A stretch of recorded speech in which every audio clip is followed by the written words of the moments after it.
اعوذ باللہ من الشیطان الرجیم۔ سورہ روم مکی ہے، اس میں 60 آیات اور 6 رکوع ہیں۔ بسم اللہ الرحمن الرحیم۔ شروع اللہ کے نام سے جو بہت مہربان نہایت رحم والا ہے۔ الف لام میم غلبت الروم في أدنى الأرض وهم من بعد غلبهم سيغلبون في بضع سنين لله الأمر من قبل ومن بعد ويومئذ يفرح المؤمنون۔ الف لام میم، رومی مغلوب ہو گئے ہیں نزدیک کی زمین پر، اور وہ مغلوب ہونے کے بعد ان قریب غالب آ جائیں گے۔ چند سال ہی میں اس سے پہلے اور اس کے بعد بھی اختیار اللہ ہی کا ہے۔ اس روز مسلمان شادمان ہوں گے۔ بنصر اللہ ينصر من يشاء وهو العزيز الرحيم۔ اللہ کی مدد سے وہ جس کی چاہتا ہے مدد کرتا ہے، اصل غالب اور مہربان وہی ہے۔ عہد رسالت میں 2 بڑی طاقتیں تھیں، ایک فارس یعنی ایران کی، دوسری روم کی۔ فارس حکومت آتش پرست اور روم عیسائی یعنی اہل کتاب تھی۔ مشرکین مکہ کی ہمدردیاں فارس کے ساتھ تھیں کیونکہ دونوں مشرک تھے، جبکہ مسلمانوں کی ہمدردیاں روم کی عیسائی حکومت کے ساتھ تھیں، اس لیے کہ عیسائی بھی مسلمانوں کی طرح اہل کتاب تھے اور وحی و رسالت پر یقین رکھتے تھے۔ ان کی آپس میں ٹھنی رہتی تھی۔ نبی صلی اللہ علیہ وسلم کی بعثت کے چند سال بعد ایسا ہوا کہ فارس کی حکومت عیسائی حکومت پر غالب آ گئی، جس پر مشرکوں کو خوشی اور مسلمانوں کو غم ہوا۔ اس موقع پر قرآن کریم کی آیت نازل ہوئی جن میں یہ پیشگوئی کی گئی کہ بضع سنین یعنی چند سال کے اندر رومی پھر غالب آ جائیں گے اور غالب ایرانی مغلوب ہو جائیں گے۔ بظاہر اسباب یہ پیشگوئی ناممکن العمل نظر آتی تھی، تاہم مسلمانوں کو اللہ کے اس فرمان کی وجہ سے یقین تھا کہ ایسا ضرور ہو کر رہے گا۔ اسی لیے حضرت ابو بکر صدیق رضی اللہ عنہ نے ابو جہل سے یہ شرط باندھ لی کہ رومی 5 سال کے اندر دوبارہ غالب آ جائیں گے۔ نبی صلی اللہ علیہ وسلم کے علم میں یہ بات آئی تو فرمایا کہ بضع کا لفظ 3 سے لے کر 9 تک کے عدد کے لیے استعمال ہوتا ہے، تم نے 5 سال کی مدت کم رکھی ہے، اس میں اضافہ کر لو۔ چنانچہ آپ کی ہدایت کے مطابق حضرت ابو بکر رضی اللہ عنہ نے اس مدت میں اضافہ کروا لیا، اور پھر ایسا ہی ہوا کہ رومی 9 سال کی مدت کے اندر یعنی 7ویں سال دوبارہ فارس پر غالب آ گئے، جس سے یقیناً مسلمانوں کو بڑی خوشی ہوئی۔ جامع الترمذی حدیث نمبر 3194۔ بعض کہتے ہیں کہ رومیوں کو یہ فتح اس وقت ہوئی جب بدر میں مسلمانوں کو کافروں پر غلبہ حاصل ہوا اور مسلمان اپنی فتح پر خوش ہوئے۔ رومیوں کی یہ فتح قرآن کریم کی صداقت کی ایک بہت بڑی دلیل ہے۔ نزدیک کی زمین سے مراد عرب کی زمین کے قریب کے علاقے ہیں، یعنی شام و فلسطین وغیرہ، جہاں عیسائیوں کی حکومت تھی۔ وعد اللہ لا يخلف اللہ وعده ولكن اکثر الناس لا يعلمون۔ اللہ کا وعدہ ہے، اللہ اپنے وعدے کے خلاف نہیں کرتا، لیکن اکثر لوگ نہیں جانتے۔ یعنی اے محمد، ہم آپ کو جو خبر دے رہے ہیں کہ عنقریب رومی فارس پر دوبارہ غالب آ جائیں گے، یہ اللہ کا سچا وعدہ ہے جو مدت موعود کے اندر یقیناً پورا ہو کر رہے گا۔ يعلمون ظاہرا من الحیاة الدنیا وهم عن الآخرة هم غافلون۔ وہ تو صرف دنیاوی زندگی کے ظاہر ہی کو جانتے ہیں اور آخرت سے تو بالکل ہی بے خبر ہیں۔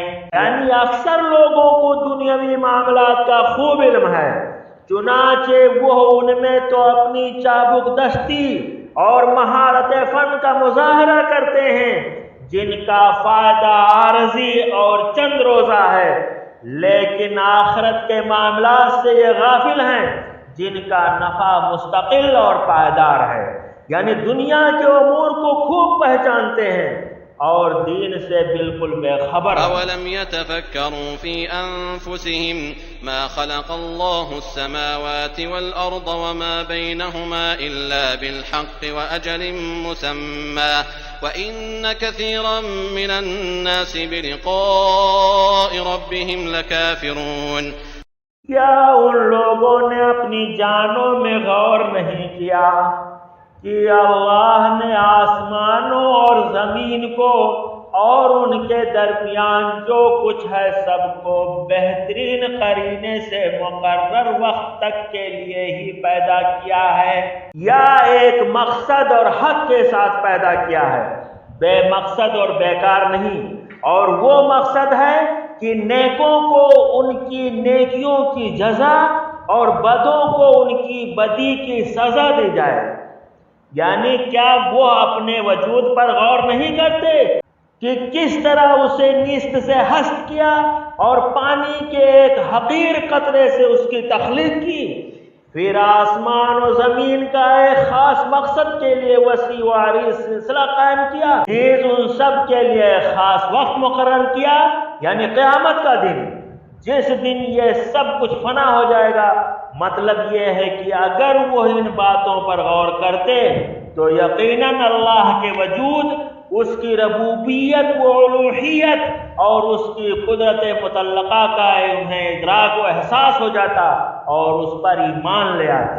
ہاں، اکثر لوگ یقیناً اپنے رب کی ملاقات کے منکر ہیں اور اس کی وجہ وہی کائنات میں غور و فکر کا فقدان ہے، ورنہ قیامت کے انکار کی کوئی معقول بنیاد نہیں ہے۔ أولم يسيروا في الأرض فينظروا كيف كان عاقبة الذين من قبلهم كانوا أشد منهم قوة وأثاروا الأرض وعمروها أكثر مما عمروها وجاءتهم رسل بالبينات فما كان الله ليظلمهم ولكن كانوا أنفسهم يظلمون۔ کیا انہوں نے زمین میں چل پھر کر یہ نہیں دیکھا کہ آثار و کھنڈرات اور نشانات عبرت پر غور و فکر نہ کرنے پر توبیخ کی جا رہی ہے؟ مطلب ہے کہ چل پھر کر وہ مشاہدہ کر چکے ہیں کہ ان سے پہلے لوگوں کا انجام کیسا برا ہوا، یعنی ان کافروں کا جن کو اللہ نے ان کے کفر باللہ، حق کے انکار اور رسولوں کی تکذیب کی وجہ سے ہلاک کیا۔ وہ ان سے بہت زیادہ توانا اور طاقتور تھے، یعنی قریش اور اہل مکہ سے زیادہ، اور انہوں نے بھی زمین بوئی جوتی تھی، یعنی اہل مکہ تو کھیتی باڑی سے ناشنا ہے، لیکن پچھلی قومیں اس وصف میں بھی ان سے بڑھ کر تھیں اور ان سے زیادہ آباد کی تھیں، اس لیے کہ ان کی عمریں بھی زیادہ تھیں، جسمانی قوت بھی زیادہ تھے، اسباب معاش بھی ان کو زیادہ حاصل تھے، بس انہوں نے عمارتیں بھی زیادہ بنائیں، زراعت و کاشتکاری بھی کی اور وسائل رزق بھی زیادہ مہیا کیے، اور ان کے پاس ان کے رسول روشن دلائل لے کر آئے تھے، لیکن وہ ان پر ایمان نہیں لائے۔ نتیجتاً تمام تر قوتوں، ترقیوں اور فراغت و خوشحالی کے باوجود ہلاکت ان کا مقدر بن کر رہی۔ یہ تو ناممکن تھا کہ اللہ ان پر ظلم کرتا، کہ انہیں بغیر گناہ کے عذاب میں مبتلا کر دیتا، لیکن دراصل وہ خود اپنی جانوں پر ظلم کرتے تھے، یعنی اللہ کا انکار اور رسولوں کی تکذیب کرتے۔ ثم كان عاقبة الذين أساءوا السوء أن كذبوا بآيات الله وكانوا بها يستهزئون۔ پھر آخر کار برا کام کرنے والوں کا انجام بہت ہی برا ہوا، اس لیے کہ وہ اللہ کی آیتوں کو جھٹلاتے تھے اور ان کی ہنسی اڑاتے تھے۔ السوء بروزن فعلا، سو سے اسوء کی تانیث ہے، جیسے حسنہ احسنوں کی تانیث ہے، یعنی ان کا جو انجام ہوا بدترین انجام تھا۔ اللہ يبدأ الخلق ثم يعيده ثم إليه ترجعون۔ اللہ ہی مخلوق کی ابتدا کرتا ہے، پھر وہی اسے دوبارہ پیدا کرے گا، یعنی جس طرح اللہ تعالیٰ پہلی مرتبہ پیدا کرنے پر قادر ہے، وہ مرنے کے بعد دوبارہ انہیں زندہ کرنے پر بھی قادر ہے، اس لیے کہ دوبارہ پیدا کرنا پہلی مرتبہ سے آسان تر ہوتا ہے۔ پھر تم سب اس کی طرف لوٹائے جاؤ گے، یعنی میدان محشر اور موقف حساب میں، جہاں وہ عدل و انصاف کا اہتمام فرمائے گا۔ وَيَوْمَ تَقُومُ السَّاعَةُ يُبْلِسُ الْمُجْرِمُونَ، اور جس دن قیامت قائم ہوگی تو گنہگار حیرت زدہ رہ جائیں گے۔ ابلاس کے معنی ہے اپنے موقف کے اثبات میں کوئی دلیل پیش نہ کر سکنا اور حیران و ساکت کھڑے رہنا، اسی کو نا امیدی کے مفہوم سے تعبیر کر لیتے ہیں۔ اس اعتبار سے مبلس وہ ہوگا جو نا امید ہو کر خاموش کھڑا ہو اور اسے کوئی دلیل نہ سوجھ رہی ہو۔ قیامت والے دن کافروں اور مشرکوں کا یہی حال ہوگا، یعنی معائنے عذاب کے بعد وہ ہر خبر سے مایوس اور دلیل و حجت پیش کرنے سے قاصر ہوں گے۔ المجرمون سے مراد کافر و مشرک ہیں، جیسا کہ اگلی آیت سے واضح ہے۔ وَلَمْ يَكُنْ لَهُم مِّن شُرَكَائِهِمْ شُفَعَاءُ وَكَانُوا بِشُرَكَائِهِمْ كَافِرِينَ، اور ان کے تمام تر شریکوں میں سے ایک بھی ان کا سفارشی نہ ہوگا۔ شریکوں سے مراد وہ معبودان باطلہ ہیں جن کی مشرکین یہ سمجھ کر عبادت کرتے تھے کہ یہ اللہ کے ہاں ان کے سفارشی ہوں گے اور انہیں اللہ کے عذاب سے بچا لیں گے، لیکن اللہ نے یہاں وضاحت فرما دی کہ اللہ کے ساتھ شرک کا ارتکاب کرنے والوں کے لیے اللہ کے ہاں کوئی سفارشی نہیں ہوگا، اور خود یہ بھی اپنے شریکوں کے منکر ہو جائیں گے، یعنی وہاں ان کی الوہیت کے منکر ہو جائیں گے، کیونکہ وہ دیکھ لیں گے کہ یہ تو کسی کو کوئی فائدہ پہنچانے پر قادر نہیں ہے۔ بحوالہ فتح القدیر۔ دوسرے معنی ہے کہ یہ معبود اس بات سے انکار کر دیں گے کہ یہ لوگ انہیں اللہ کا شریک گردان کر ان کی عبادت کرتے تھے، کیونکہ وہ تو ان کی عبادت سے ہی بے خبر۔ وَيَوْمَ تَقُومُ السَّاعَةُ يَوْمَئِذٍ يَتَفَرَّقُونَ، اور جس دن قیامت قائم ہوگی اس دن جماعتیں الگ الگ ہو جائیں گی۔ اس سے مراد ہر فرد کا دوسرے فرد سے الگ ہونا نہیں ہے، بلکہ مطلب مومنوں کا اور کافروں کا الگ الگ ہونا ہے۔ اہل ایمان جنت میں اور اہل کفر و شرک جہنم میں چلے جائیں گے اور ان کے درمیان دائمی جدائی ہو جائے گی۔ یہ دونوں پھر کبھی اکٹھے نہیں ہوں گے، یہ حساب کے بعد ہوگا۔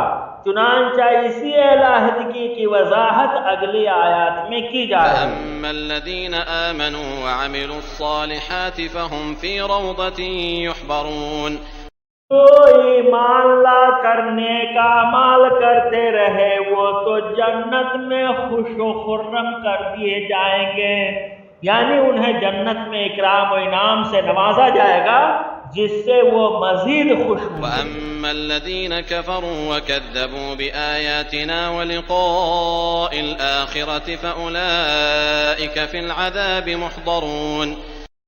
اور جنہوں نے کفر کیا اور ہماری آیتوں کو اور آخرت کی ملاقات کو جھوٹا ٹھہرایا تھا، وہ سب عذاب میں پکڑوا دیے جائیں گے، یعنی ہمیشہ اللہ کے عذاب کی گرفت میں رہیں گے۔ فَسُبْحَانَ اللَّهِ حِينَ تُمْسُونَ وَحِينَ تُصْبِحُونَ۔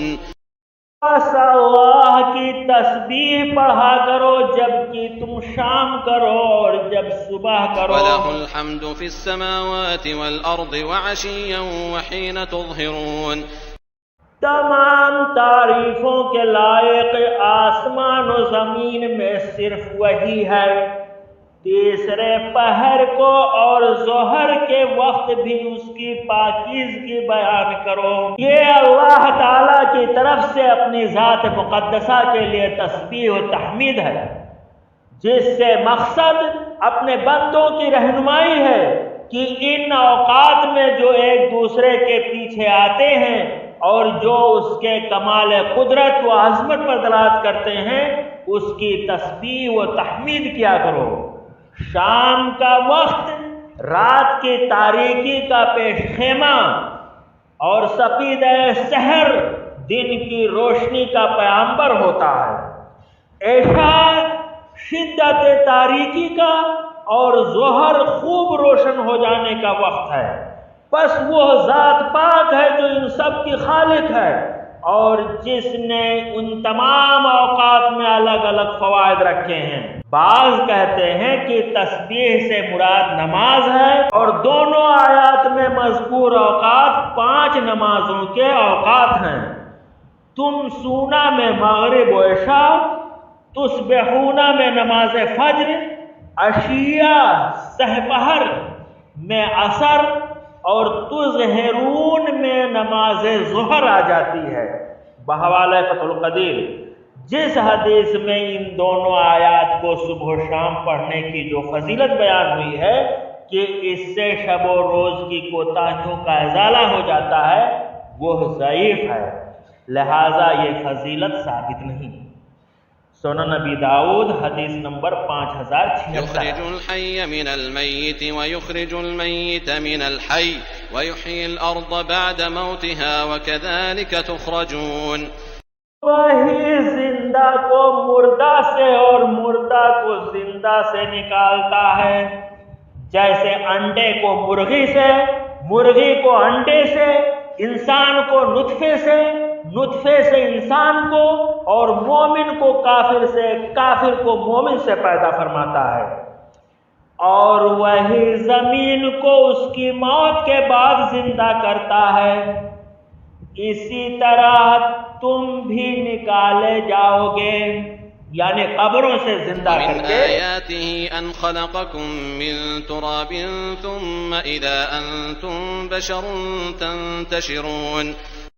اللہ کی نشانیوں میں سے ہے کہ اس نے تم کو مٹی سے پیدا کیا، پھر اب انسان بن کر چلتے پھرتے پھیل رہے ہو۔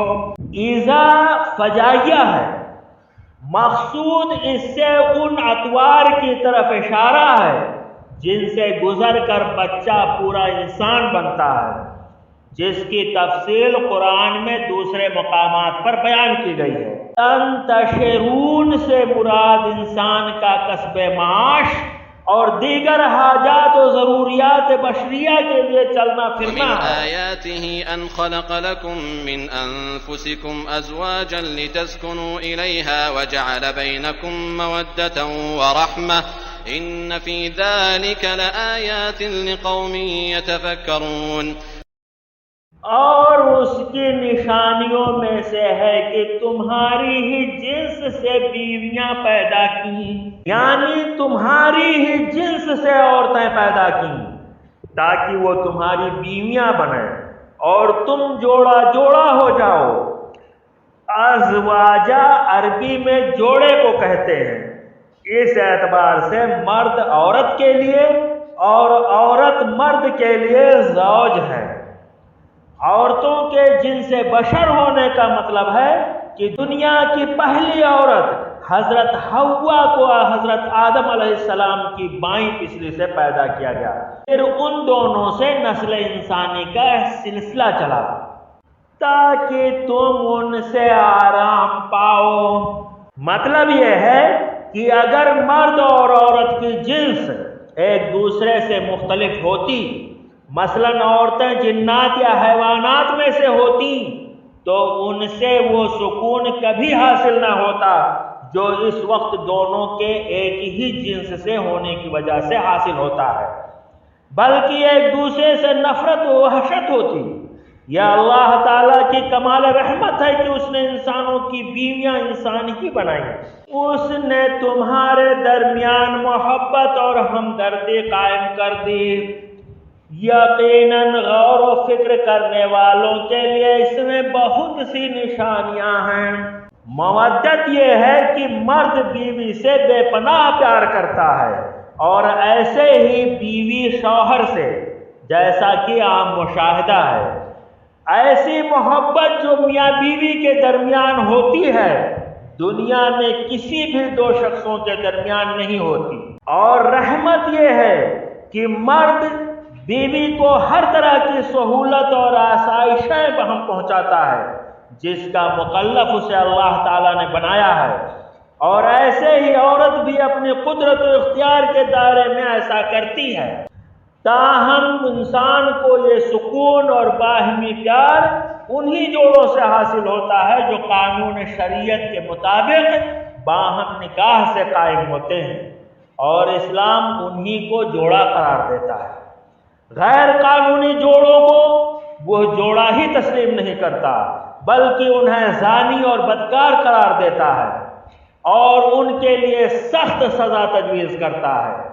آج کل مغربی تہذیب کے علم بردار شیاطین ان مذموم کوششوں میں مصروف ہیں کہ مغربی معاشروں کی طرح اسلامی ملکوں میں بھی نکاح کو غیر ضروری قرار دیتے ہوئے بدکار مرد و عورت کو جوڑا یعنی کپل تسلیم کروایا جائے، اور ان کے لیے سزا کے بجائے وہ حقوق منوائے جائیں جو ایک قانونی جوڑے کو حاصل ہوتے ہیں۔ قاتلہم اللہ انا یوفکون، سورہ منافقون آیت نمبر 4۔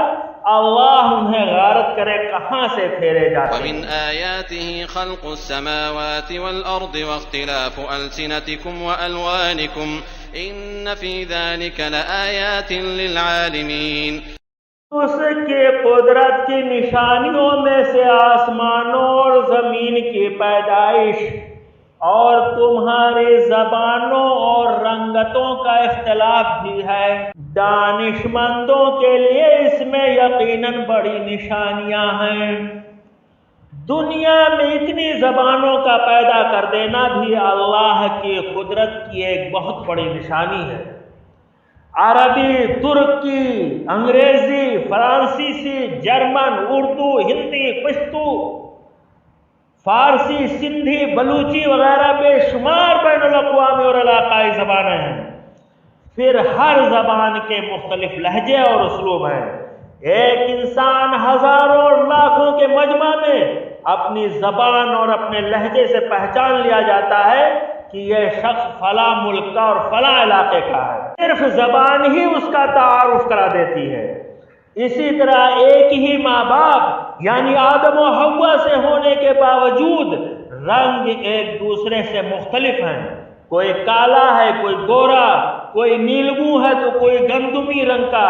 پھر کالے اور سفید رنگ میں بھی اتنے درجات رکھ دیے ہیں کہ بیشتر انسانی آبادی دو رنگوں میں تقسیم ہونے کے باوجود ان کی 20 قسمیں ہیں اور ایک دوسرے سے اکثر الگ اور ممتاز۔ پھر ان کے چہروں کے خد و خال، جسمانی ساخت اور قد و قامت میں ایسا فرق رکھ دیا گیا ہے کہ ایک ایک ملک کا انسان الگ سے پہچان لیا جاتا ہے، یعنی باوجود اس بات کے کہ ایک انسان دوسرے انسان سے نہیں ملتا، حتیٰ کہ ایک بھائی دوسرے بھائی سے مختلف ہے، لیکن اللہ کی قدرت کا کمال ہے کہ پھر بھی کسی ایک ہی ملک کے باشندے دوسرے ملک کے باشندوں سے ممتاز ہوتے ومن ہیں۔ آياته منامكم بالليل والنهار وابتغاؤكم من فضله إن في ذلك لآيات لقوم يسمعون۔ اور بھی اس کی قدرت کی نشانی تمہاری راتوں اور دن کی نیند میں ہے، اور اس کے فضل یعنی روزی کو تمہارا تلاش کرنا بھی ہے۔ جو لوگ کان لگا کر سننے کے عادی ہیں ان کے لیے اس میں بہت سی نشانیاں ہیں۔ نیند کا باعث سکون و راحت ہونا، چاہے وہ رات کو ہو یا باوقت قیلولہ، اور دن کو تجارت و کاروبار کے ذریعے سے اللہ کا فضل تلاش کرنا، یہ مضمون کئی جگہ گزر چکا ہے۔ ومن آياته يريكم البرق خوفا وطمعا وينزل من السماء ماء فيحيي به الأرض بعد موتها إن في ذلك لآيات لقوم يعقلون۔ اور اس کی نشانیوں میں سے ایک یہ بھی ہے کہ وہ تمہیں ڈرانے اور امیدوار بنانے کے لیے بجلیاں دکھاتا ہے، اور آسمان سے بارش برساتا ہے، اور اس سے مردہ زمین کو زندہ کر دیتا ہے۔ اس میں بھی عقل مندوں کے لیے بہت سی نشانیاں ہیں۔ یعنی آسمان میں بجلی چمکتی اور بادل کڑکتے ہیں تو تم ڈرتے بھی ہو کہ کہیں بجلی گرنے یا زیادہ بارش ہونے کی وجہ سے کھیتیاں برباد نہ ہو جائیں، اور امیدیں بھی وابستہ کرتے ہو کہ بارشیں ہوں گی تو فصل اچھی ہوگی۔ ومن آياته أن تقوم السماء والأرض بأمره ثم إذا دعاكم دعوة من الأرض إذا أنتم تخرجون۔ اس کی ایک نشانی یہ بھی ہے کہ آسمان و زمین اسی کے حکم سے قائم ہیں، پھر جب وہ تمہیں آواز دے گا، صرف ایک بار کی آواز کے ساتھ ہی تم سب زمین سے نکل آؤ گے۔ یعنی جب قیامت برپا ہوگی تو آسمان و زمین کا یہ سارا نظام جو اس وقت اس کے حکم سے قائم ہے درہم برہم ہو جائے گا، اور تمام انسان قبروں سے زندہ ہو کر باہر نکل آئے۔ وَلَهُ مَن فِي السَّمَاوَاتِ وَالْأَرْضِ كُلٌّ لَهُ قَانِتُونَ۔ اور زمین و آسمان کی ہر چیز اسی کی ملکیت ہے، اور ہر ایک اس کے فرمان کے ماتحت ہے، یعنی اس کے تکوینی حکم کے آگے سب بے بس اور لاچار ہیں۔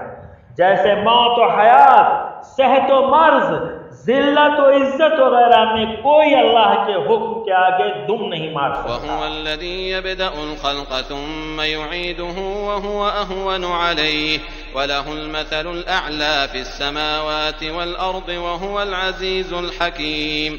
اور وہی ہے جو اول بار مخلوق کو پیدا کرتا ہے، پھر اسے دوبارہ پیدا کرے گا، اور یہ تو اس پر بہت ہی آسان ہے۔ اسی کی بہترین اور اعلیٰ صفت ہے آسمانوں میں اور زمین میں بھی، اور وہی غلبے والا حکمت والا ہے۔ یعنی اتنے کمالات اور عظیم قدرتوں کا مالک تمام مثالوں سے اعلیٰ اور برتر ہے۔ لیس کمثلہ شیء، سورہ شورى آیت نمبر 11، کوئی چیز اس کے مثل۔ ضرب لكم مثلا من أنفسكم هل لكم مما ملكت أيمانكم من شركاء فيما رزقناكم فأنتم فيه سواء تخافونهم كخيفتكم أنفسكم كذلك نفصل الآيات لقوم يعقلون۔ اللہ نے تمہارے لیے ایک مثال خود تمہاری ہی بیان فرمائی۔ جو کچھ ہم نے تمہیں دے رکھا ہے، کیا اس میں تمہارے غلاموں میں سے بھی کوئی تمہارا شریک ہے کہ تم اور وہ اس میں برابر درجے کے ہو؟ یعنی جب تم یہ پسند نہیں کرتے کہ تمہارے غلام اور نوکر چاکر جو تمہارے ہی جیسے انسان ہیں وہ تمہارے مال و دولت میں شریک اور تمہارے برابر ہو جائیں، تو پھر یہ کس طرح ہو سکتا ہے کہ اللہ کے بندے چاہے وہ فرشتے ہوں، پیغمبر ہوں، اولیاء و صلحاء ہوں، یا شجر و حجر کے بنائے ہوئے معبود، وہ اللہ کے ساتھ شریک ہو جائیں، جبکہ وہ بھی اللہ کے غلام اور اس کی مخلوق ہیں۔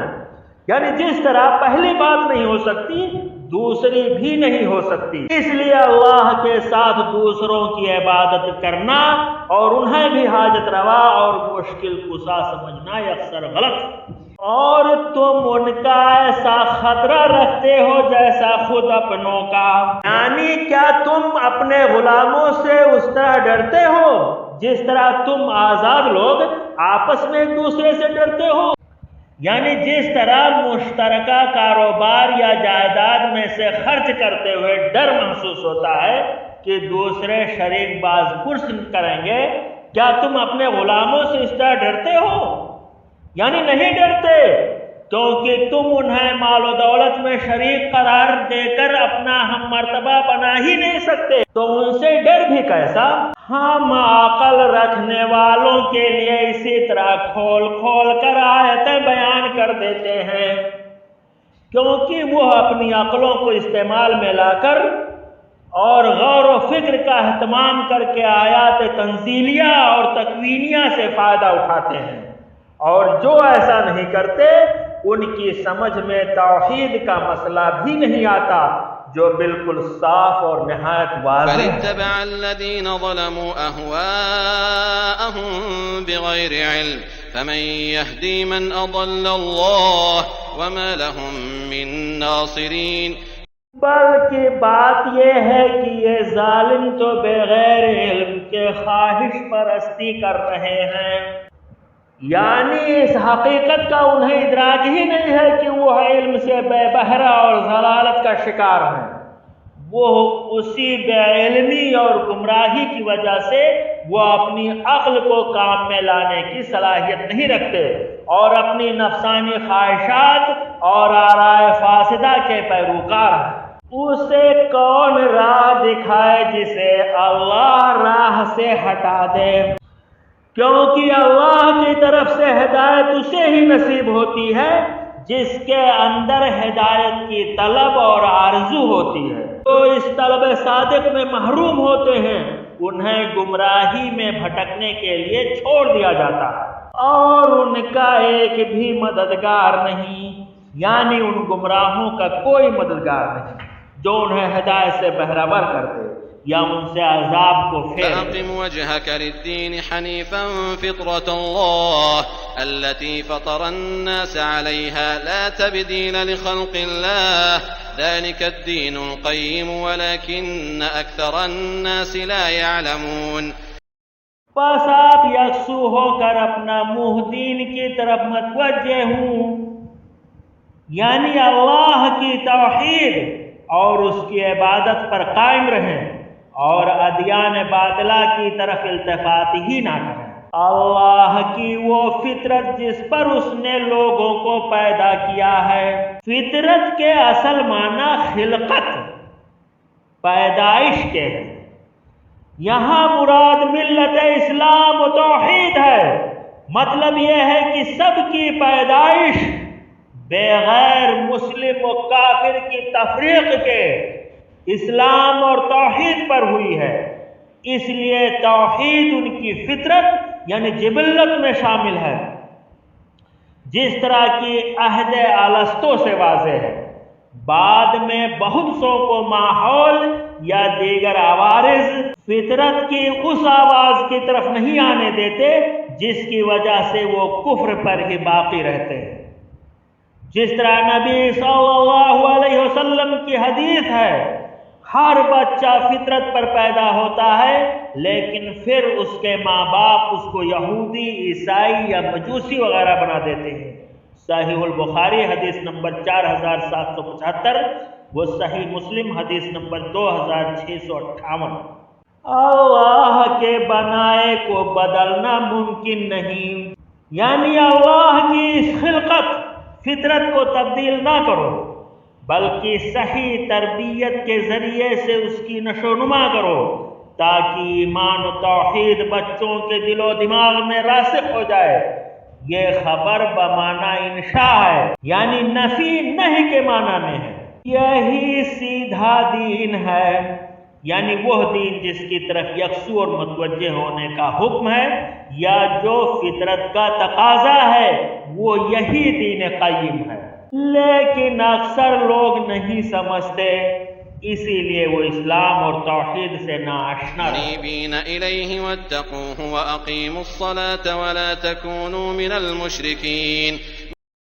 لوگو اللہ کی طرف رجوع ہو کر اس سے ڈرتے رہو اور نماز کو قائم رکھو اور مشرکین میں سے نہ ہو جاؤ، یعنی ایمان و تقوی اور اقامت صلاۃ سے گریز کر کے مشرکین میں سے نہ ہو جاؤ۔ الذین فرقوا دینہم وکانوا شیعا کل حزب بما لدیہم فرحون۔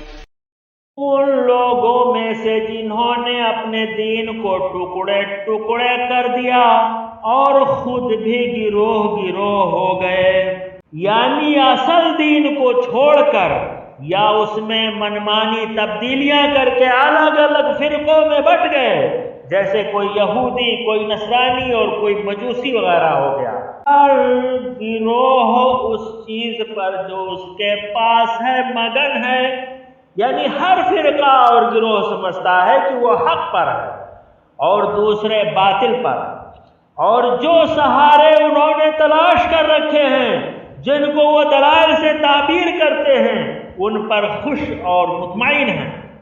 بدقسمتی سے ملت اسلامیہ کا بھی یہی حال ہوا کہ وہ بھی مختلف فرقوں میں بٹ گئی، اور ان کا بھی ہر فرقہ اسی ظام باطل میں مبتلا ہے کہ وہ حق پر ہے، حالانکہ حق پر صرف ایک ہی گروہ ہے جس کی پہچان نبی صلی اللہ علیہ وسلم نے بتلا دی ہے کہ میرے اور میرے صحابہ کے طریقے پر چلنے والا ہوگا، اور یہ شرف اہل سنت کہلانے والوں میں سے صرف اہل حدیث کو حاصل ہے۔ کسر اللہ ثوابہ۔ وَإِذَا مَسَّ النَّاسَ ضُرٌّ دَعَوْا رَبَّهُم مُنِيبِينَ إِلَيْهِ ثُمَّ إِذَا أَذَاقَهُم مِّنْهُ رَحْمَةً إِذَا فَرِيقٌ مِّنْهُم بِرَبِّهِمْ يُشْرِكُونَ۔ لوگوں کو جب کبھی کوئی مصیبت پہنچتی ہے تو اپنے رب کی طرف پوری طرح رجوع ہو کر دعائیں کرتے ہیں، پھر جب وہ اپنی طرف سے رحمت کا ذائقہ چکھاتا ہے تو ان میں سے ایک جماعت اپنے رب کے ساتھ شرک کرنے لگتی ہے۔ لِيَكْفُرُوا بِمَا آتَيْنَاهُمْ فَتَمَتَّعُوا فَسَوْفَ تَعْلَمُونَ۔ تاکہ وہ اس چیز کی ناشکری کریں جو ہم نے انہیں دی۔ اچھا تم فائدہ اٹھا لو، ابھی ابھی تمہیں معلوم ہو جائے گا۔ یہ وہی مضمون ہے جو سورہ عنکبوت آیت نمبر 39 کے آخر۔ أَمْ أَنزَلْنَا عَلَيْهِمْ سُلْطَانًا فَهُوَ يَتَكَلَّمُ بِمَا كَانُوا بِهِ يُشْرِكُونَ۔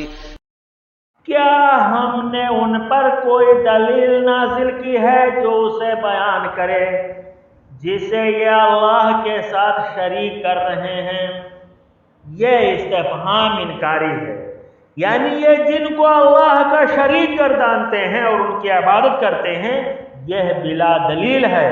اللہ نے اس کی کوئی دلیل نازل نہیں فرمائی۔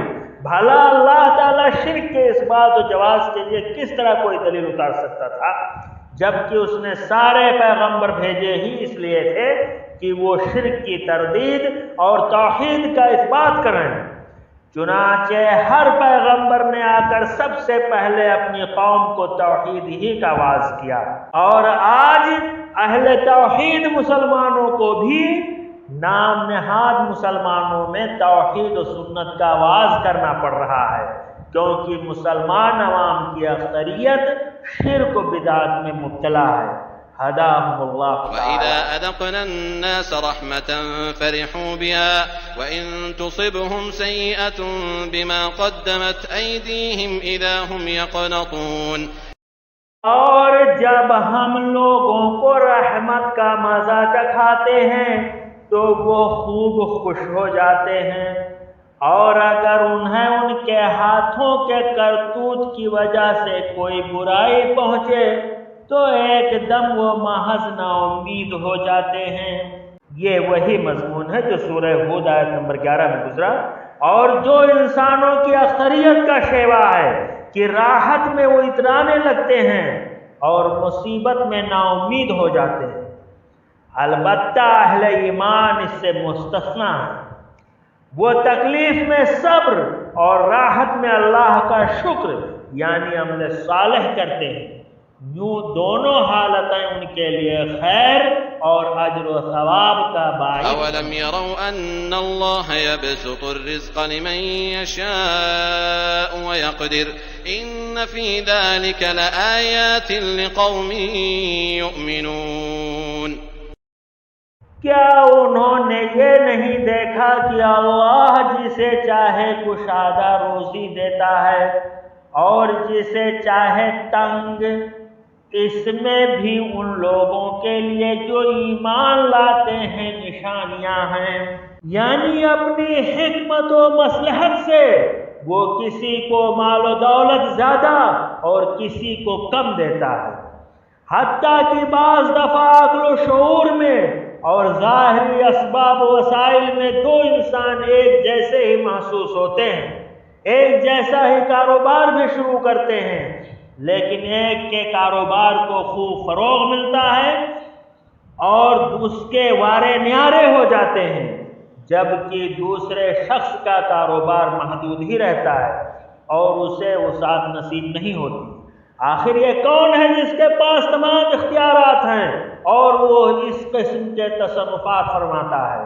علاوہ ازیں وہ کبھی دولت فراوہ کے مالک کو محتاج اور محتاج کو مال و دولت سے نواز دیتا ہے۔ یہ سب اسی ایک اللہ کے ہاتھ میں ہے جس کا کوئی شریک نہیں۔ فآت ذا القربى حقه والمسكين وابن السبيل ذلك خير للذين يريدون وجه الله وأولئك هم المفلحون۔ پس قرابت دار کو، مسکین کو، مسافر کو اور ہر ایک کو اس کا حق دیجیے۔ جب وسائل رزق تمام تر اللہ ہی کے اختیار میں ہیں اور وہ جس پر چاہے اس کے دروازے کھول دیتا ہے، تو اصحاب ثروت کو چاہیے کہ وہ اللہ کے دیے ہوئے مال میں سے ان کا وہ حق ادا کرتے رہیں جو ان کے مال میں ان کے مستحق رشتہ داروں، مساکین اور مسافروں کا رکھا گیا ہے۔ رشتہ دار کا حق اس لیے مقدم کیا کہ اس کی فضیلت زیادہ ہے۔ حدیث میں آتا ہے کہ غریب رشتہ دار کے ساتھ احسان کرنا دوہرے اجر کا باعث ہے، ایک صدقے کا اجر اور دوسرا صلہ رحمی کا۔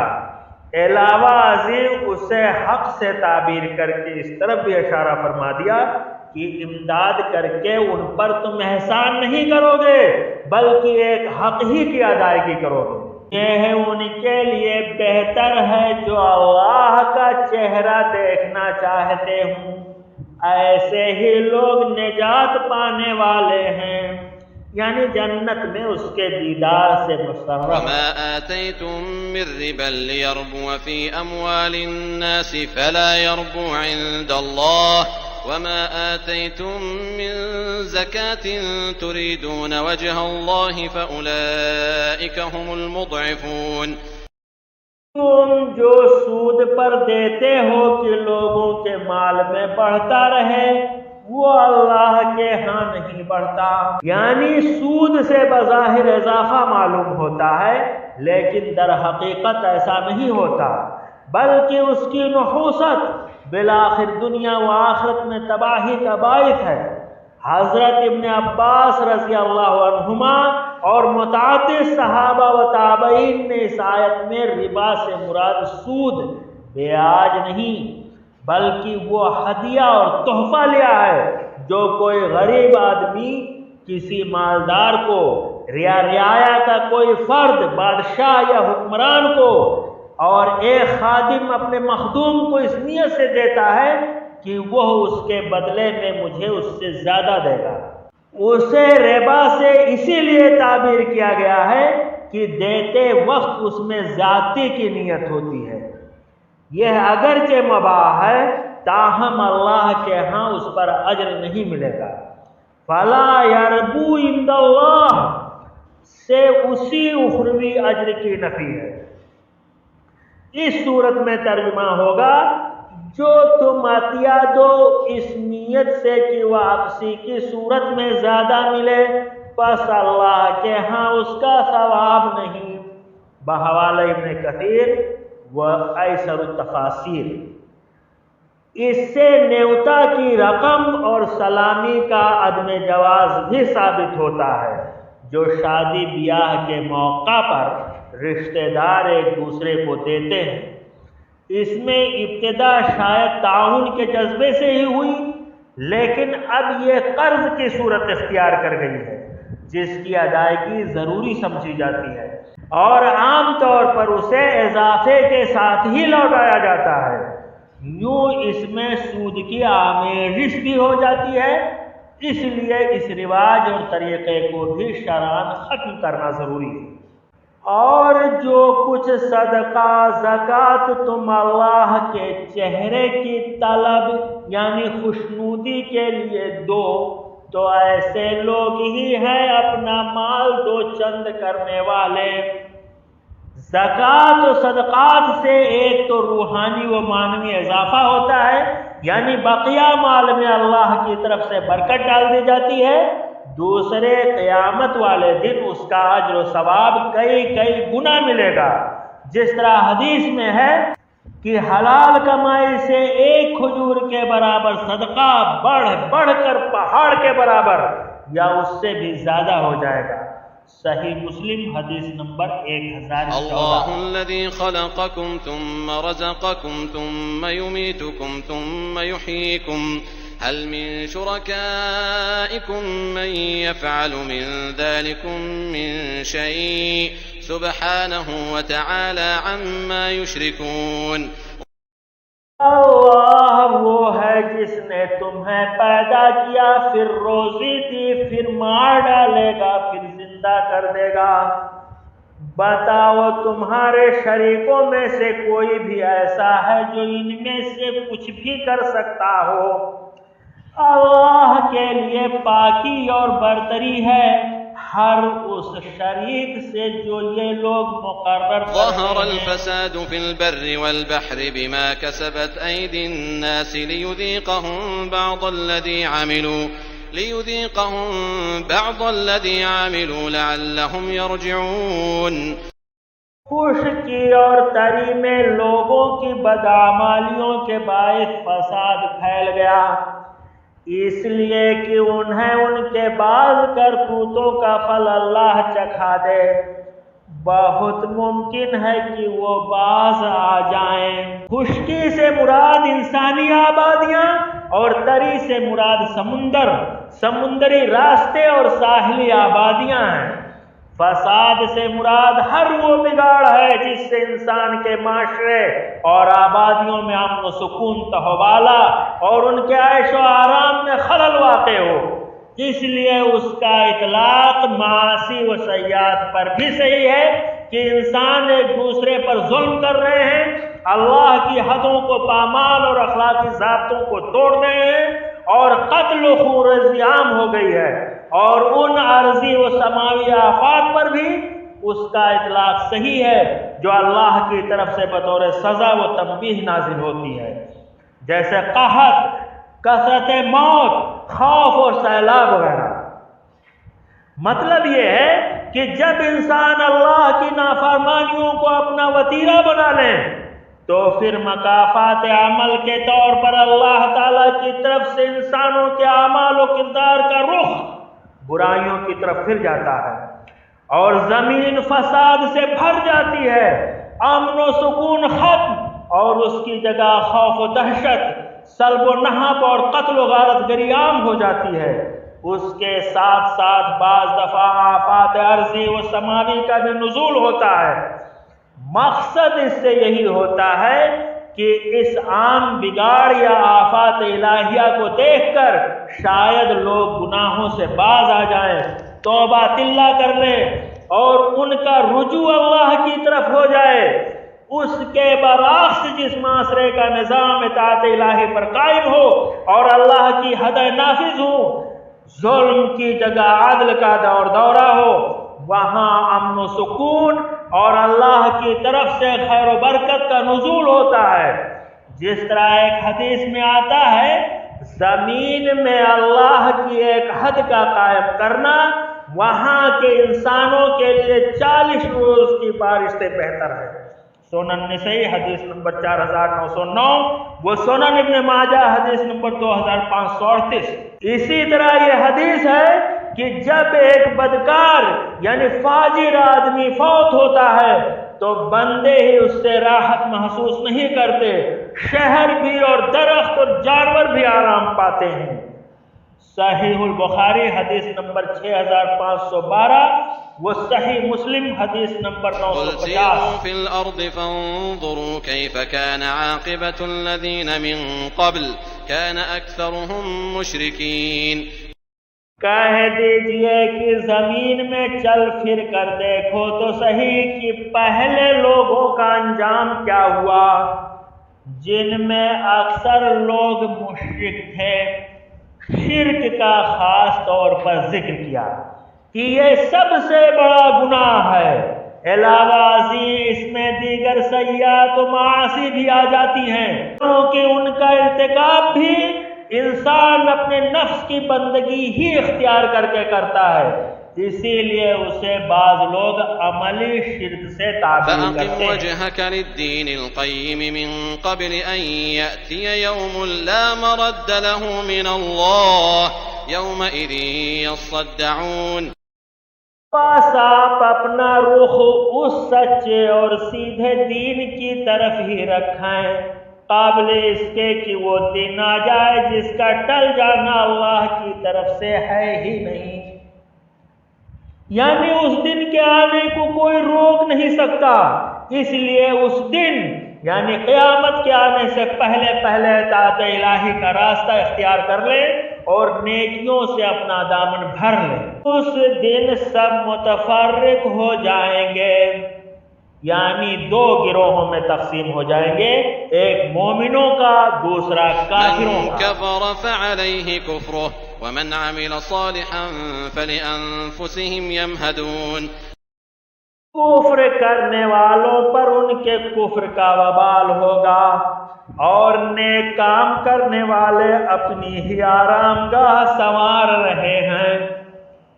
مہد کے معنی ہے راستہ ہموار کرنا، فرش بچھانا، یعنی یہ عمل صالح کے ذریعے سے جنت میں جانے اور وہاں اعلیٰ منازل حاصل کرنے کے لیے راستہ ہموار کرنا۔ ليجزي الذين آمنوا وعملوا الصالحات من فضله إنه لا يحب الكافرين۔ تاکہ اللہ انہیں اپنے فضل سے جزا دے جو ایمان لائے اور نیک اعمال کیے، وہ کافروں کو دوست نہیں رکھتا۔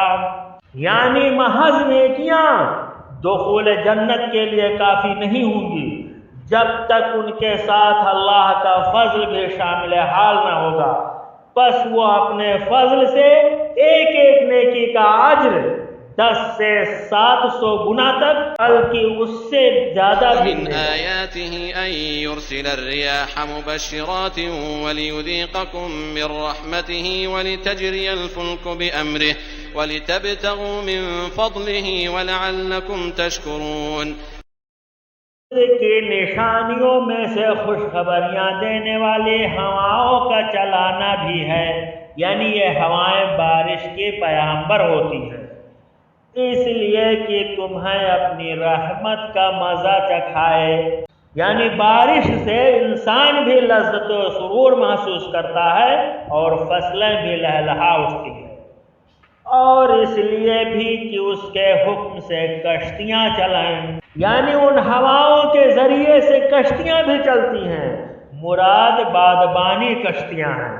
اب انسان نے اللہ کی دی ہوئی دماغی صلاحیتوں کے بھرپور استعمال سے دوسری کشتیاں اور جہاز ایجاد کر لیے ہیں جو مشینوں کے ذریعے سے چلتے ہیں، تاہم ان کے لیے بھی موافق اور مناسب ہوائیں ضروری ہیں۔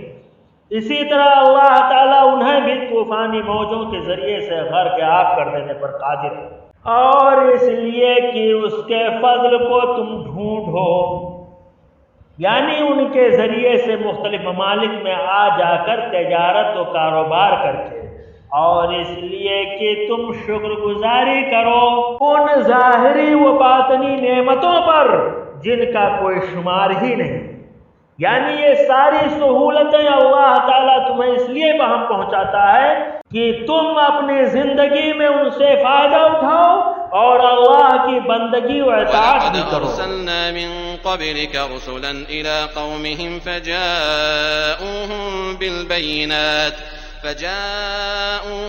بِالْبَيِّنَاتِ فَانتَقَمْنَا مِنَ الَّذِينَ أَجْرَمُوا وَكَانَ حَقًّا عَلَيْنَا نَصْرُ الْمُؤْمِنِينَ۔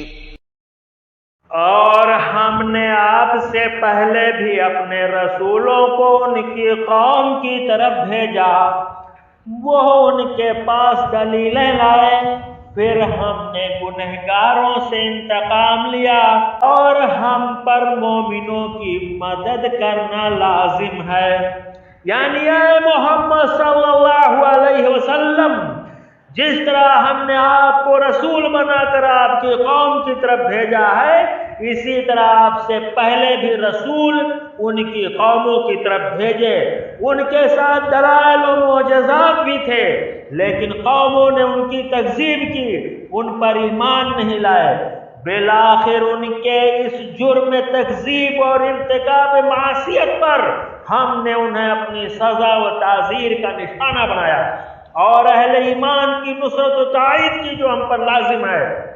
یہ نبی صلی اللہ علیہ وسلم اور ان پر ایمان لانے والے مسلمانوں کو تسلی دی جا رہی ہے کہ کفار و مشرکین کی روش تکذیب سے گھبرانے کی ضرورت نہیں ہے۔ یہ کوئی نئی بات نہیں ہے، ہر نبی کے ساتھ اس کے قوم نے یہی معاملہ کیا ہے۔ نیز کفار کو تنبیہ ہے کہ اگر وہ ایمان نہ لائے تو ان کا حشر بھی وہی ہوگا جو گزشتہ قوموں کا ہو چکا ہے، کیونکہ اللہ کی مدد تو بالآخر مومنوں ہی کو حاصل ہوگی، جس میں پیغمبر اور اس پر ایمان لانے والے سب شامل ہیں۔ حقا کانا کی خبر ہے جو مقدم ہے، نصر المومنین اس کا اسم ہے۔ اللہ الذی یرسل الریاح فتثیر سحابا فیبسطه فی السماء کیف یشاء ويجعله كسفا فترى الودق يخرج من خلاله فإذا أصاب به من يشاء من عباده إذا هم يستبشرون۔ اللہ ہوائیں چلاتا ہے، وہ ابر کو اٹھاتی ہے، یعنی وہ بادل جہاں بھی ہوتے ہیں وہاں سے ہوائیں ان کو اٹھا کر لے جاتی ہیں، پھر اللہ اپنی منشا کے مطابق اسے آسمان میں پھیلا دیتا ہے، کبھی چلا کر، کبھی ٹھہرا کر، کبھی تہبتہ کر کے، کبھی دور دراز تک۔ یہ آسمان پر بادلوں کی مختلف کیفیتیں ہوتی ہیں، اور اس کے ٹکڑے ٹکڑے کر دیتا ہے، یعنی ان کو آسمان پر پھیلانے کے بعد کبھی ان کو مختلف ٹکڑوں میں تقسیم کر دیتا ہے، پھر آپ دیکھتے ہیں کہ اس کے اندر سے قطرے نکلتے ہیں، اور جنہیں اللہ چاہتا ہے ان بندوں پر وہ پانی برساتا ہے تو وہ خوش ہو جاتے ہیں۔ الودق کے معنی بارش کے ہیں، یعنی ان بادلوں سے اللہ اگر چاہتا ہے تو بارش ہو جاتی ہے، جس سے بارش کے ضرورت مند خوش ہو جاتے ہیں۔ وَإِن كَانُوا مِن قَبْلِ أَن يُنَزَّلَ عَلَيْهِم مِّن قَبْلِهِ لَمُبْلِسِينَ۔ یقین ماننا کہ بارش ان پر برسنے سے پہلے تو وہ نا امید ہو رہے تھے۔ فانظر إلى آثار رحمة الله كيف يحيي الأرض بعد موتها إن ذلك لمحيي الموتى وهو على كل شيء قدير. بس آپ رحمت الہی کے آثار دیکھیں کہ زمین کی موت کے بعد کس طرح اللہ اسے زندہ کر دیتا ہے. کچھ شک نہیں کہ وہی مردوں کو زندہ کرنے والا ہے اور وہ ہر چیز پر قادر ہے. آثار رحمت سے مراد وہ غلہ اور میوے ہیں جو بارش سے پیدا ہوتے ہیں اور خوشحالی و فراغت کا باعث ہوتے ہیں. دیکھنے سے مراد نظر عبرت سے دیکھنا ہے تاکہ انسان اللہ کی قدرت کا اور اس بات کا قائل ہو جائے کہ وہ قیامت والے دن اسی طرح مردوں کو زندہ فرما دے وَلَئِنْ گا. أَرْسَلْنَا رِيحًا فَرَأَوْهُ مُصْفَرًّا لَظَلُّوا مِنْ بَعْدِهِ يَكْفُرُونَ.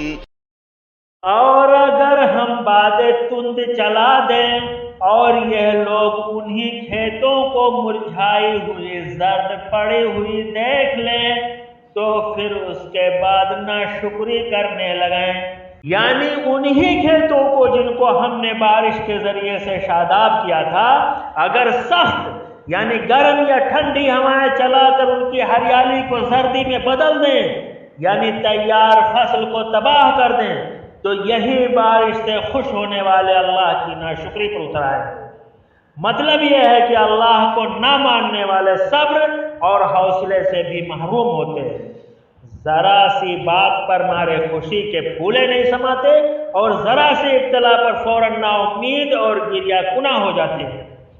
اہل ایمان کا معاملہ ان دونوں حالتوں میں ان سے مختلف ہوتا ہے جیسا کہ تفصیل فإنك لا تسمع الموتى ولا تسمع الصم الدعاء إذا ولوا مدبرين. بے شک آپ مردوں کو نہیں سنا سکتے یعنی جس طرح مردے فہم و شعور سے عاری ہوتے ہیں اسی طرح یہ آپ کی دعوت کو سمجھنے اور اسے قبول کرنے سے قاصر ہیں. اور نہ بہروں کو اپنی آواز سنا سکتے ہیں یعنی آپ کا آواز و نصیحت ان کے لیے بے اثر ہے. جس طرح کوئی بہرا ہو اسے تم اپنی بات نہیں سنا سکتے جبکہ وہ پیٹھ پھیر کر مڑ گئے ہوں. یہ ان کے اعراض و انحراف کی مزید وضاحت ہے کہ مردہ اور بہرا ہونے کے ساتھ وہ پیٹھ پھیر کر جانے والے ہیں. حق کی بات ان کے کانوں میں کس طرح پڑ سکتی ہے اور کیوں کر ان کے دل و دماغ میں وما سما سکتی أنت بهاد العمي عن ضلالتهم إن تسمع إلا من يؤمن بآياتنا فهم مسلمون. اور نہ آپ اندھوں کو ان کی گمراہی سے ہدایت کرنے والے ہیں اس لیے کہ یہ آنکھوں سے کما حقہ فائدہ اٹھانے سے یا بصیرت یعنی دل کی بینائی سے محروم ہیں. یہ گمراہی کی جس دلدل میں پھنسے ہوئے ہیں اس سے کس طرح نکلیں. آپ تو صرف انہی لوگوں کو سناتے ہیں جو ہماری آیتوں پر ایمان رکھتے ہیں یعنی یہی سن کر ایمان لانے والے ہیں اس لیے کہ اہل تفکر و تدبر ہیں اور آثار قدرت سے مؤثر حقیقی کی معرفت حاصل کر لیتے ہیں. بس وہی اطاعت کرنے والے ہیں یعنی حق کے آگے سر تسلیم خم کر دینے والے اور اس کے پیروکار. الله الذي خلقكم من ضعف ثم جعل من بعد ضعف قوة ثم جعل من بعد قوة ضعفا وشيبة يخلق ما يشاء وهو العليم القدير. اللہ وہ ہے جس نے تمہیں کمزوری کی حالت میں پیدا کیا. یہاں سے اللہ تعالیٰ اپنی قدرت کا ایک اور کمال بیان فرما رہا ہے اور وہ ہے مختلف اطوار سے انسان کی تخلیق. ضعف یعنی کمزوری کی حالت سے مراد نطفہ یعنی قطرہ آب ہے یا عالم طفولیت.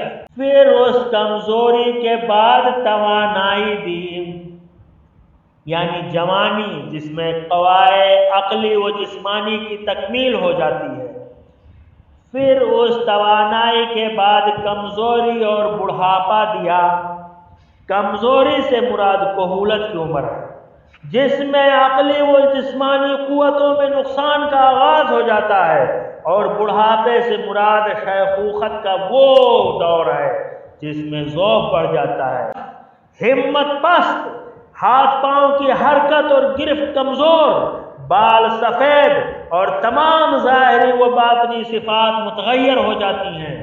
قرآن نے انسان کی یہ 4 بڑے اطوار بیان کیے ہیں۔ بعض علماء نے دیگر چھوٹے چھوٹے اطوار بھی شمار کر کے انہیں قدر تفصیل سے بیان کیا ہے، جو قرآن کے اجمال کی توضیح اور اس کے ایجاز بیان کی شرح ہے۔ مثلا امام ابن کثیر رحمہ اللہ فرماتے ہیں، انسان یکے بعد دیگرے ان حالات و اطوار سے گزرتا ہے۔ اس کی اصل مٹی ہے، یعنی اس کے باپ آدم علیہ السلام کی تخلیق مٹی سے ہوئی تھی، یا انسان جو کچھ کھاتا ہے جس سے وہ منی پیدا ہوتی ہے جو رحم مادر میں جا کر اس کے وجود تخلیق کا باعث بنتی ہے، وہ سب مٹی ہی کی پیداوار ہے۔ پھر وہ نطفہ سے علقہ، پھر مضغہ، پھر ہڈیاں جنہیں گوشت کا لباس پہنایا جاتا ہے، پھر اس میں روح پھونکی جاتی ہے، پھر ماں کے پیٹ سے اس حال میں نکلتا ہے، پھر بتدریج نشو و نما پاتا، بچپن، بلوغت اور جوانی کو پہنچتا ہے، اور پھر بتدریج رجعت قہقرا کا عمل شروع ہو جاتا ہے، کہولت، شیخوخت اور پھر کبر سنی، بڑھاپا، تاں کی موت اسے اپنے آغوش میں لے لیتی ہے۔ جو چاہتا ہے پیدا کرتا ہے، وہ سب سے پورا واقف اور سب پر پورا قادر ہے۔ انہی اشیاء میں ضعف و قوت بھی ہے جس سے انسان گزرتا ہے، جیسا کہ ابھی وَيَوْمَ تَقُومُ السَّاعَةُ يُقْسِمُ الْمُجْرِمُونَ مَا لَبِثُوا غَيْرَ سَاعَةٍ كَذَلِكَ كَانُوا يُؤْفَكُونَ۔ اور جس دن قیامت برپا ہو جائے گی، ساعت کے معنی ہے گھڑی، لمحہ، مراد قیامت ہے۔ اس کو ساعت اس لیے کہا گیا ہے کہ اس کا وقوع جب اللہ چاہے گا ایک گھڑی میں ہو جائے گا، یا اس لیے کہ اس گھڑی میں ہوگی جو دنیا کی آخری گھڑی ہوگی۔ گنہگار لوگ قسمیں کھائیں گے کہ دنیا میں ایک گھڑی کے سوا نہیں ٹھہرے، دنیا میں یا قبروں میں۔ یہ اپنی عادت کے مطابق جھوٹے قسم کھائیں گے، اس لیے کہ دنیا میں وہ جتنا عرصہ رہے ہوں گے ان کے علم میں ہی ہوگا، اور اگر مراد قبر کی زندگی ہے تو ان کا حلف جہالت پر ہوگا، کیونکہ وہ قبر کی مدت نہیں جانتے ہوں گے۔ بعض کہتے ہیں کہ آخرت کے شدائد اور ہولناک احوال کے مقابلے میں دنیا کی زندگی انہیں گھڑی کی طرح ہی لگے گی، اسی طرح یہ بہکے ہوئے ہی رہیں۔ افک الرجل کے معنی ہے سچ سے پھر گیا، مطلب ہوگا کہ اسی پھرنے کے مثل وہ دنیا میں پھرتے رہے یا وقال بہکے الذين رہے۔ أوتوا العلم والإيمان لقد لبثتم في كتاب الله إلى يوم البعث فهذا يوم البعث ولكنكم كنتم لا تعلمون۔ اور جن لوگوں کو علم اور ایمان دیا گیا وہ جواب دیں گے، جس طرح یہ علماء دنیا میں بھی سمجھاتے رہتے ہیں کہ تم تو جیسا کہ کتاب اللہ میں ہے، کتاب اللہ سے مراد اللہ کا علم اور اس کا فیصلہ ہے، یعنی لوح محفوظ، یوم قیامت تک ٹھہرے رہے، یعنی پیدائش کے دن سے قیامت کے دن تک۔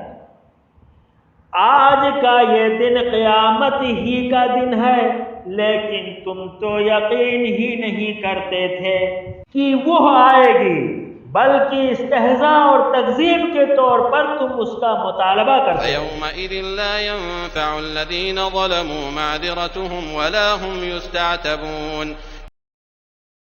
بس اس دن ظالموں کو ان کا عذر و معذرت کرنا کچھ کام نہ آئے گا، اور نہ ان سے توبہ طلب کی جائے گی، یعنی انہیں دنیا میں بھیج کر یہ موقع نہیں دیا جائے گا کہ وہاں توبہ و اطاعت کے ذریعے سے عتاب الہی کا ازالہ کریں۔ وَلَقَدْ ضَرَبْنَا لِلنَّاسِ فِي هَذَا الْقُرْآنِ مِنْ كُلِّ مَثَلٍ وَلَئِنْ جِئْتَهُمْ بِآيَةٍ لَيَقُولَنَّ الَّذِينَ كَفَرُوا إِنْ أَنْتُمْ إِلَّا مُبْطِلُونَ۔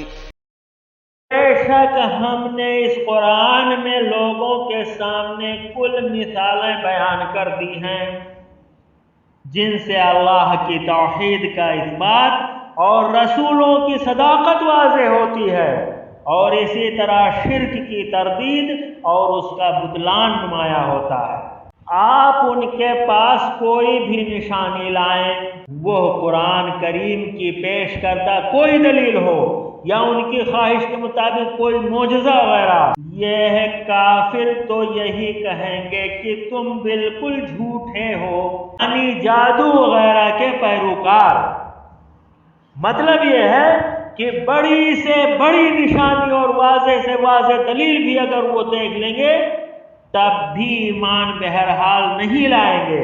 کیوں؟ اس کی وجہ آگے بیان کر دی گئی ہے کہ اللہ نے ان کے دلوں پر مہر لگا دی ہے، جو اس بات کی علامت ہوتی ہے کہ ان کا کفر و طغیان اس آخری حد کو پہنچ گیا ہے جس کے بعد حق کی طرف واپسی کے تمام راستے ان کے لیے مسدود ہیں۔ كذلك يطبع الله على قلوب الذين لا يعلمون۔ اللہ ان لوگوں کے دلوں پر جو سمجھ نہیں رکھتے یوں ہی مہر لگا دیتا ہے۔ إن وعد الله حق ولا يستخفنك الذين لا يوقنون۔ بس آپ صبر کریں، یقیناً اللہ کا وعدہ سچا ہے، یعنی ان کی مخالفت و عناد پر اور ان کی تکلیف دہ باتوں پر، اس لیے کہ اللہ نے آپ سے مدد کا جو وعدہ کیا ہے وہ یقیناً حق ہے جو بہر صورت پورا ہوگا۔ آپ کو وہ لوگ ہلکا یعنی بے صبرا نہ کریں جو یقین نہیں رکھتے، یعنی آپ کو غضبناک کر کے صبر و حلم ترک کرنے یا مداہنت پر مجبور نہ کر دیں، بلکہ آپ اپنے موقف پر ڈٹے رہیں اور اس سے سر منہ انحراف نہ کریں۔ صدق اللہ العلی العظیم۔